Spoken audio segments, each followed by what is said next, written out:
चाचा ने किया मेरा अकेलापन दूर। मेरा नाम रेखा है। मैं कोलकाता से हूँ। मेरी उम्र 28 साल है। मेरी शादी 3 साल पहले हुई थी। मेरी अरेंज मैरिज थी। मैं और पति मेरे छोटे चाचा के साथ फ्लैट में रहते हैं। मेरे ससुराल वाले दिल्ली में रहते हैं। मेरे चाचा की शादी हो चुकी है। वे मेरे पति से 5 साल बड़े हैं। दरअसल मेरे पति को अक्सर ऑफिस के काम से बैंगलोर जाना पड़ता है। मेरी शादी को 3 महीने बीत चुके थे।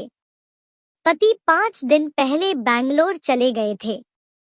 जब लॉकडाउन हुआ तो वो वहीं पर फंस कर रह गए। इत्तेफाक से उन दिनों मेरी चाची भी मायके में गई हुई थी, इसलिए उस समय घर में केवल मैं और चाचा ही थे। मेरी नई शादी हुई थी तो सेक्स का नशा चढ़ा हुआ था। मैं रोज सुबह बाथरूम में नहाते हुए और रात को सोते समय गुफा में उंगली करके अपनी प्यास को शांत किया करती थी।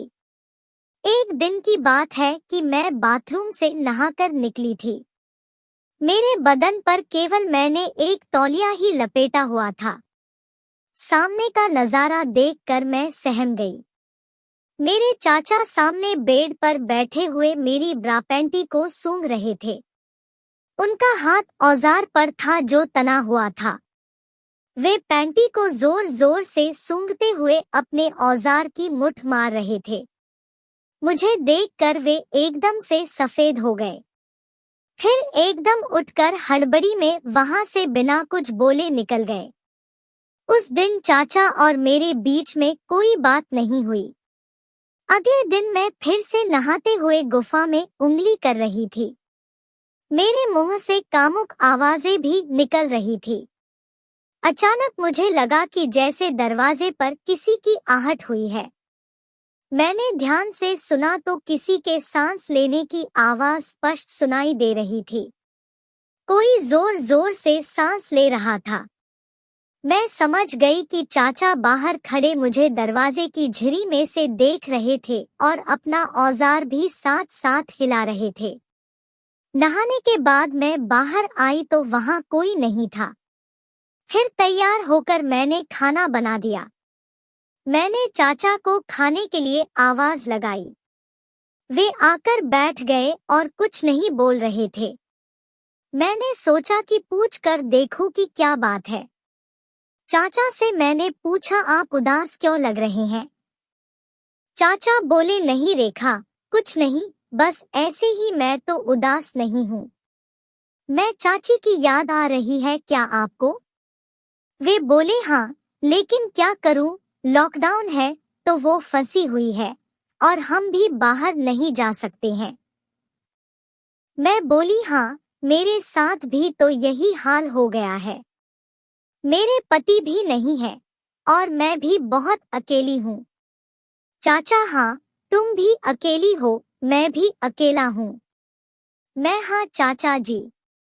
चाचा, तो हम एक दूसरे की मदद तो कर ही सकते हैं। मैं, क्या मतलब? मैं समझी नहीं। चाचा, मतलब यही कि जरूरत तो तुम्हें भी है किसी की और मुझे भी। तुम्हारी तो नई शादी है अभी, तुम कैसे अकेली रहोगी ऐसे? मैं थोड़ी असहज हो गई, लेकिन खुदने की प्यास तो मेरे अंदर भी लगी थी। थोड़ा सोचकर मैं बोली, हाँ चाचा जी, लेकिन किसी को पता चल गया तो? वो बोले, किसी को कुछ भी पता नहीं चलेगा। हम दोनों के अलावा है ही कौन घर पर? मैं, लेकिन ये ठीक नहीं रहेगा, हमारा चाचा भतीजी का रिश्ता है। मैं, ठीक है, जैसा आप कहो, मुझे तो मानना ही पड़ेगा।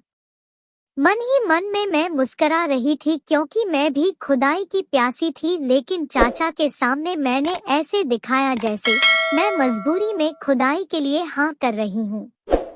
वो बोले, तो चलो अंदर रूम में एंजॉय करते हैं। मैं, हाँ चलिए आप, मैं अभी आती हूँ। चाचा, जल्दी आना, अब नहीं रुका जा रहा। मैंने तुरंत अपनी साड़ी निकालकर ट्रांसपेरेंट पैंटी डाल ली और फिर ऊपर से जालीदार नाइट ड्रेस पहनकर रूम में चली गई। मुझे इस रूप में देखकर चाचाजी का मुंह खुला का खुला रह गया। उनसे कंट्रोल नहीं हुआ और वो मुझे पकड़कर किस करने लगे। फिर मैं भी उनका साथ देने लगी। उनका एक हाथ मेरे आर्म पर था और दूसरा नीचे मेरी चिड़िया को सहला रहा था। चाचा ने हड़बड़ी में मेरी नाइट ड्रेस उतार दी और पूरे बदन को चूमने लगे। मैं भी उनसे लिपट रही थी और उनका पूरा साथ दे रही थी। औजार को मैं हाथ में लेकर जोर से हिलाने लगी। चाचा बोले, जान हिला मत, मुंह में ले ले। मैंने चाचा का केला मुंह में भर लिया और चूसने लगी। चाचा जोर से सिसकारने लगे। उनसे रुका न गया और मुझे अपने साथ लेटा कर 69 पोजीशन में कर लिया। वे मेरी गुफा में जीभ देने लगे और मैं केले को चूसने लगी।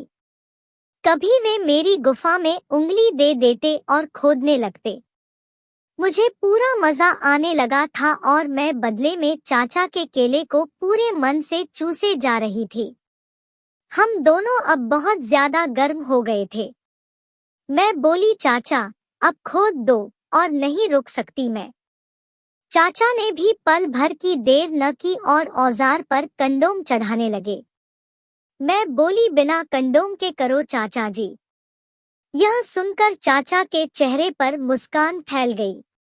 मेरी गुफा पर चाचा ने औजार को सेट कर दिया और एक धक्का लगा दिया। चाचा की जीभ मेरी गुफा को पहले से ही चुपड़ चुकी थी, जिससे वो पूरी गीली और चिकनी हो चुकी थी। औजार अंदर घुस गया और मेरी चीख निकल गई। चाचा का केला बहुत मोटा था। वे रुक गए। मैंने उनको रोके रखा। फिर थोड़ी देर बाद धक्के शुरू करने का इशारा दिया। वे धीरे धीरे धक्के लगाने लगे। फिर एक जोर का धक्का दिया और केला पूरा मेरी गुफा में समा गया। मुझे दर्द तो हुआ, लेकिन औजार अब पूरा अंदर जा चुका था। चाचाजी मुझे खोदने लगे। अब मुझे केला लेने में पूरा मजा आ रहा था। चाचा के औजार से खुदते हुए एक अलग ही एहसास मुझे मिल रहा था, जो मुझे बहुत अच्छा लग रहा था। तभी चाचा ने स्पीड तेज कर दी और मैं दर्द भरी सिसकारियां लेने लगी। फिर चाचा थोड़े धीमे हुए तो मैंने नीचे से कमर उचकानी शुरू कर दी। अब मैं चिड़िया को चाचा के केले की ओर धकेलकर चाचा की मदद करने लगी। खुदती हुई मैं बोली, आह चाचा जी, बहुत मजा आ रहा है। शादी से लेकर अब तक 5 बार ही खुदी हूँ और जोर से खोदिए, मेरी चिड़िया की प्यास को बुझा दो चाचा जी। यह सुनकर चाचा पूरे जोश में आ गए। उन्होंने औजार की मशीन सी चला दी और फटाफट मेरी चिड़िया मारने लगे। अब गुफा इतनी गीली हो चुकी थी कि अंदर बाहर होते औजार के साथ वो पच-पच बोलने लगी थी। चाचा पूरी स्पीड में मुझे खोदे जा रहे थे। पूरा कमरा खुदाई की आवाज से गूंजने लगा था। वे साथ में मेरे होठों पर चूम भी रहे थे और मेरे आर्म भी दबा रहे थे। कुछ देर ऐसे ही खोदने के बाद चाचा ने डॉगी स्टाइल में आने के लिए कहा। मैं चाचा के सामने डॉगी स्टाइल में झुक गई। चाचा ने पीछे से मेरी चिड़िया को पेल दिया और तेजी से खोदने लगे। मुझे फिर से दर्द होने लगा, लेकिन चाचा रुके नहीं और खोदते रहे। बीच बीच में वो औजार को गुफा से निकालकर मेरे मुंह में दे देते थे और खोदने लगते थे। चाचा की ऐसी बातों से मैं और ज्यादा गर्म होती जा रही थी। फिर अचानक ही मेरी गुफा ने पानी फेंक दिया। मैं अब बदहवास सी होती जा रही थी। ऐसी खुदाई पहली बार हो रही थी मेरी। कुछ देर हम दोनों लेटे रहे। उसके बाद फिर से हम दोनों एक दूसरे को चूमने लगे और को सहलाने लगे। देखते ही देखते फिर से मूड बन गया और खुदाई का एक और राउंड हुआ। चाचा ने 30 मिनट तक फिर से मेरी खुदाई की। मुझे बहुत मजा आया। हम दोनों के बदन अब पसीने से लथपथ हो चुके थे। दोनों ही जोर जोर से सांसें लेते हुए हाँफ रहे थे। चाचा और मैं बेड पर लेट गए।